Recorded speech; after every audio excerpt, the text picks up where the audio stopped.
আজ হঠাৎ হাসনাত আব্দুল্লাহ গুলিবিদ্ধ হয় নির্বাচনী জনসভায়, এই নিয়ে শাহবাগ উত্তাল। 3 জেলায় সংঘর্ষের ঘটনা ঘটেছে, এতে 3 জন গুলিবিদ্ধ সহ কয়েকজন আহত হয়েছেন। দর্শক দেখতে পাচ্ছেন গুলিবিদ্ধ হাসনাত আব্দুল্লাহকে নিয়ে যাওয়া হচ্ছে, সেনাবাহিনীও জরুরি অবস্থায় আছে। এদিকে আজ আবারও শাহবাগ উত্তাল হয়েছে। হাসনাত আব্দুল্লাহর উপর ঝাঁপিয়ে পড়ে বিএনপি কর্মীরা। তারেক রহমানের পরিকল্পনায় দেশ আবারও উত্তাল হয়েছে। একটা পক্ষ গোপনে উপেনে জানিয়েছে হ্যাঁ পক্ষে, কিন্তু তারা গোপনে নায়ের পক্ষে প্রচার চালিয়ে যাচ্ছে। এবারে ধানের শীষের স্লোগান দিয়ে গিয়ে দাঁড়িপাল্লায় সিল মারবে, এবারে ধানের শীষের স্লোগান দিয়ে স্বপ্নকলিতে সিল মারবে। হাসনাত আব্দুল্লাহ এই বক্তব্যটি দেওয়ার পর সবাই হাসনাতের উপর ঝাঁপিয়ে পড়ে, এই হাসনাতের খুবই খারাপ অবস্থা হয় রাজপথে। এদিকে শাহবাগ নিঃসন্দেহে সাম্প্রতিক সময়ে আমরা খুবই গুরুত্বের সঙ্গে লক্ষ্য করছি বিএনপি এবং আওয়ামী লীগ একে অন্যের প্রতি এক ধরনের সহনশীল এবং শ্রদ্ধাশীল রাজনৈতিক মনোভাবের প্রকাশ ঘটাচ্ছে। সেই জায়গা থেকে আমাদের প্রশ্ন, এই যে দল দুটির উদার গণতান্ত্রিক রাজনৈতিক দৃষ্টিভঙ্গির আমাদের সামনে প্রকাশ ঘটছে, ক্ষমতার রাজনীতিতে পরিস্থিতি দিন দিন উত্তপ্ত হয়ে উঠছে।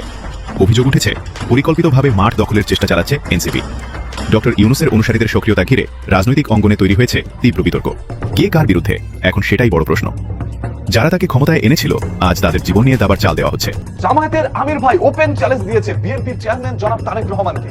দর্শক, একের পর এক মৃত্যু সরকারকে প্রশ্নের মুখে ফেলছে। সরকারকে খুবই কঠিন অবস্থায় ফেলেছে হাসনাত আব্দুল্লাহর আজকের ঘটনাটি। আজকে হাসনাত আব্দুল্লাহর উপর কঠিন প্রভাব পড়ে শাহবাগে। গত 2 দিন ধরে শাহবাগ উত্তাল উসমান হাদির ঘটনা নিয়ে, এবং এই বিষয় নিয়ে পুলিশ শিক্ষার্থী মুখোমুখি অবস্থায় ছিল, অসংখ্য মানুষ আহত হয়েছিল।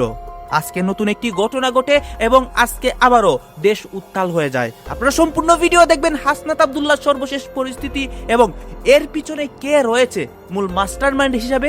ডক্টর ইউনূসও যে বিপদে পড়ে সেইটাও দেখতে পারবেন। আসুন আমরা কথা বলাচ্ছি না, আমরা সরাসরি ভিডিওর মূল আলোচনায় চলে যাচ্ছি। আবার যদি একটি পাতাল নির্বাচনের দিকে আপনারা যান, ব্যালট বাক্স আপনারা নিজ দায়িত্ব ভরে দেন, জনগণের যেই বিদ্রোহ, সেই বিদ্রোহ আপনারা সামলাতে পারবেন না। বাংলাদেশের জনগণ যখন জেগে উঠে, কামান দিয়ে তাদেরকে ঠেকানো যায় না, গোলাবারুদ দিয়ে তাদেরকে ঠেকানো যায় না, বিদেশি শক্তি দিয়ে তাদেরকে ঠেকানো যায় না। প্রিয় প্রশাসনের ভাইয়েরা, আপনারা এখানে যারা রয়েছেন, আপনারা বিগত 3টা নির্বাচন আপনারা করেছেন। আপনারা দিনের ভোটটাকে রাতে করেছেন। আপনারা মরা মানুষকে কবর থেকে তুলে নিয়ে এসে ভোট দিয়েছেন। আপনারা আমিরামি নির্বাচন আপনারা পরিচালনা করেছেন। এসপিডিসিরা সাক্ষী থেকে, ওসি কনস্টেবলরা সাক্ষী থেকে এসব জনগণ বিরোধী গণবিরোধী কার্যক্রমগুলো আপনারা করেছেন। আমরা বিশ্বাস রাখতে চাই এই কার্যক্রমগুলো আপনারা উপর মহলের আদেশে আপনাদেরকে করতে হয়েছে। এই তরুণ প্রজন্ম, এত মানুষের রক্ত অর্জিত যে নির্বাচনটি রয়েছে, এই নির্বাচনে আপনারা যারা ইউনিফর্ম পরা পুলিশ সদস্য রয়েছেন, আপনারা যারা নিজের যোগ্যতায় এবং মেধায় চাকরি পেয়েছেন, আমরা আস্থা রাখতে চাই বিগত নির্বাচনগুলোর মতো আপনাদের জন্য আবার কোনো খাম রাখতে হবে না।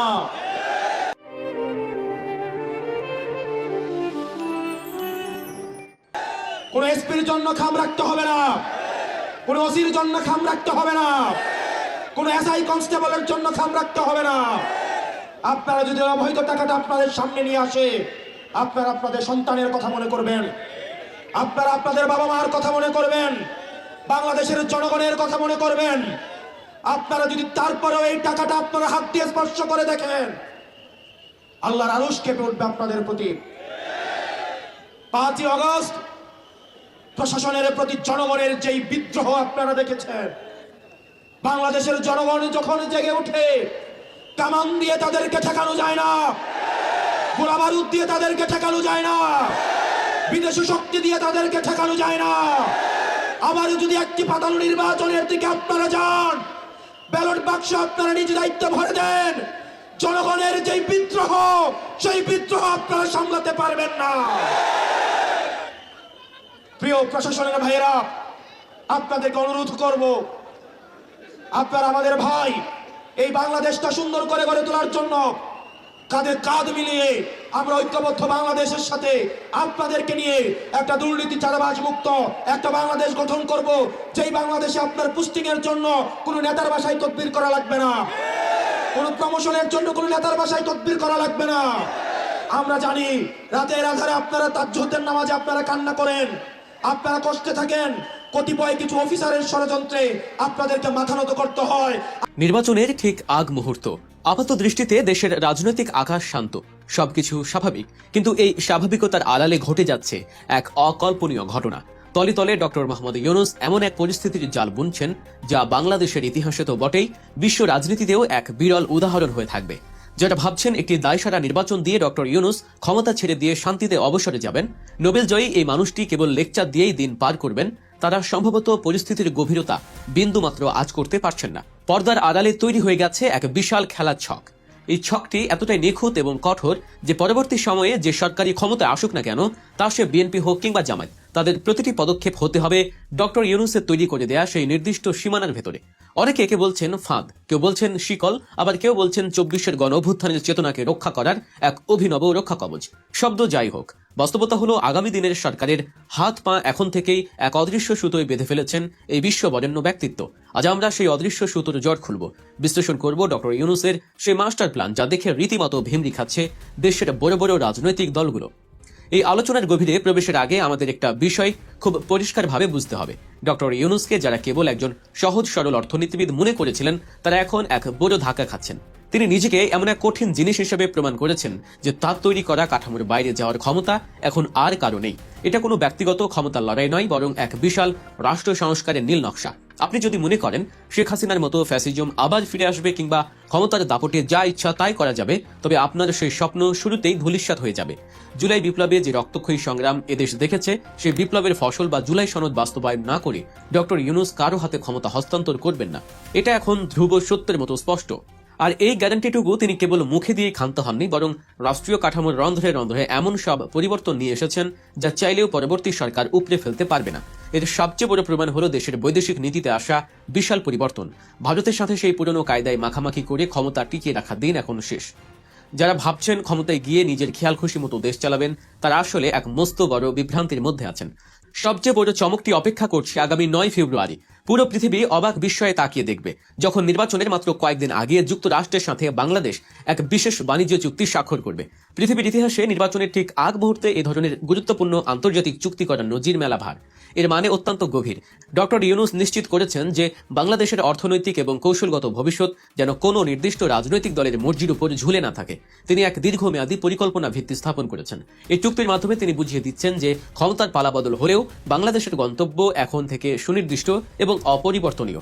যুক্তরাষ্ট্রের সাথে এই বাণিজ্য চুক্তিটি কেবল ব্যবসার খাতিরে নয়, এটি একটি শক্তিশালী রাজনৈতিক বার্তা। এই বার্তার মাধ্যমে তিনি প্রতিবেশী দেশগুলোকে, বিশেষ করে ভারতকে বুঝিয়ে দিয়েছেন যে বাংলাদেশ এখন আর কারো করুণার উপর নির্ভরশীল নয়। জুলাইয়ের বিপ্লব কি তবে ব্যর্থ হতে চলেছে, নাকি আমরা ফিরে যাচ্ছি সেই পুরনো স্বৈরাচারী অন্ধকারের দিকে? গতকাল ঢাকার রাজপথ সাক্ষী হলো এক নজিরবিহীন পৈশাচিকতার। তবে এবারের দৃশ্যপট আরো ভয়ঙ্কর, আরো নির্মম।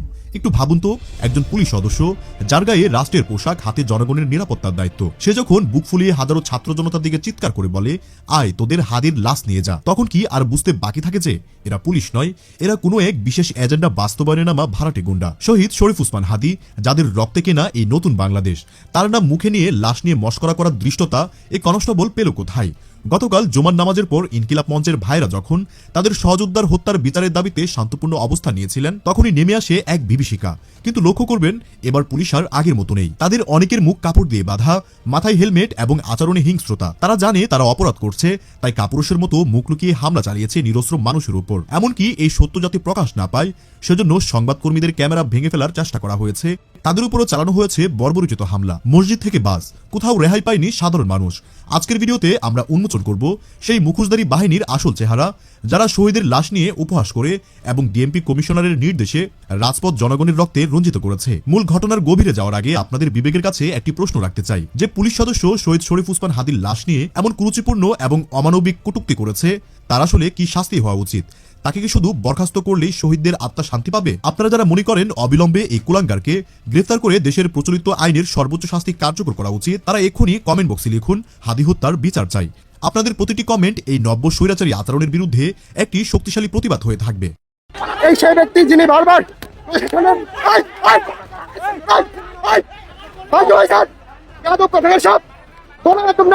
যে কোনো সভ্য দেশে আইনশৃঙ্খলা রক্ষাকারী বাহিনী তাদের পরিচয় ব্যাজ এবং নেম প্লেট দৃশ্যমান রেখে দায়িত্ব পালন করে, কারণ তাদের নিজেদের কাজের স্বচ্ছতা থাকতে হয়।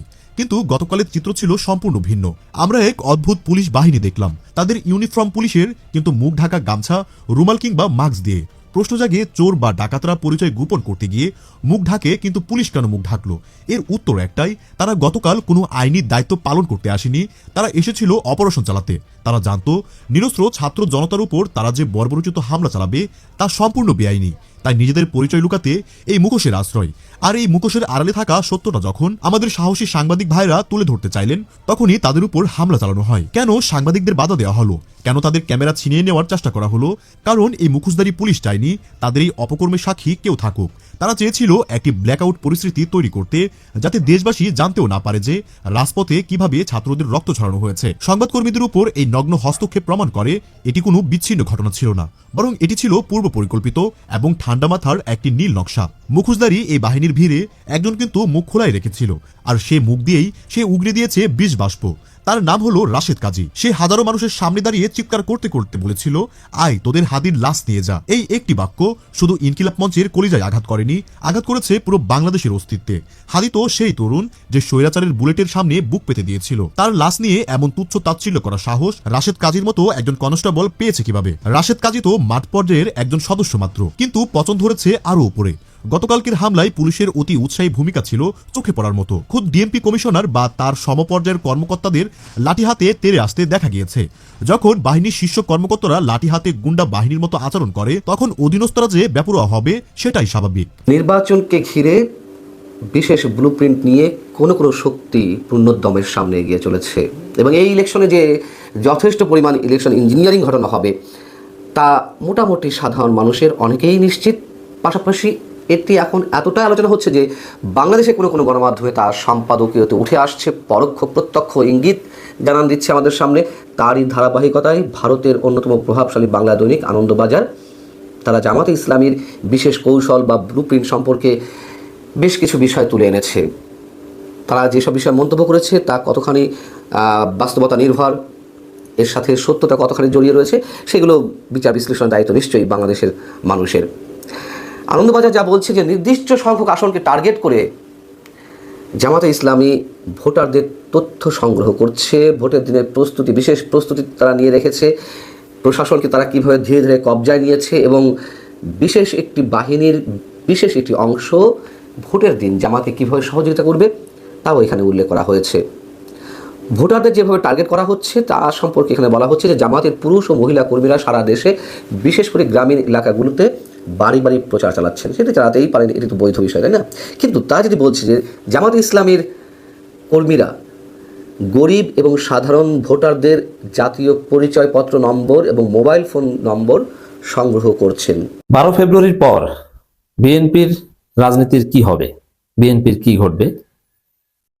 দর্শক, আমি আমিরে জামাত ডাক্তার শফিকুর রহমান, আমিরে এনসিপি, আহ্বায়ক এনসিপির জনাব নাহিদ ইসলাম সহ সবার বক্তব্য বিশ্লেষণ করে পর্যালোচনা করে বিএনপিকে কিছু আশ্বাস দিতে চাই যে না, পালাবেন না। নাহিদ ইসলাম একটা কথা বলেছেন, দখলবাদ চাঁদাবাজদের শেষ দিন হবে 12 ফেব্রুয়ারি। এর মানে কি, তাহলে 12 ফেব্রুয়ারির পর বিএনপি পালাতে বাধ্য হবে? না, ভয়ের কিছু নেই। যারা চাঁদাবাজি করেন, নিশ্চিত চাঁদাবাজদের তো জনগণ ভোট দিবে না, যেতে পারে না। এটা হাসিনার বাংলাদেশ নয়, এটা নতুন বাংলাদেশ। অতএব এখন কথা হচ্ছে যে আপনি কিছুতেই এটা মনে করবেন না বিএনপির ভাইরা যে আপনাদের মতো চাঁদাবাজদের জনগণ ভোট দিবে, এটা মনে করার কোনো কারণ নেই। বরং যে কয়দিন বাকি আছে 12 তারিখের, এই কয়দিনে আর অন্যায় করবেন না, ক্ষমা চেয়ে ভালো হয়ে যাওয়ার চেষ্টা করেন।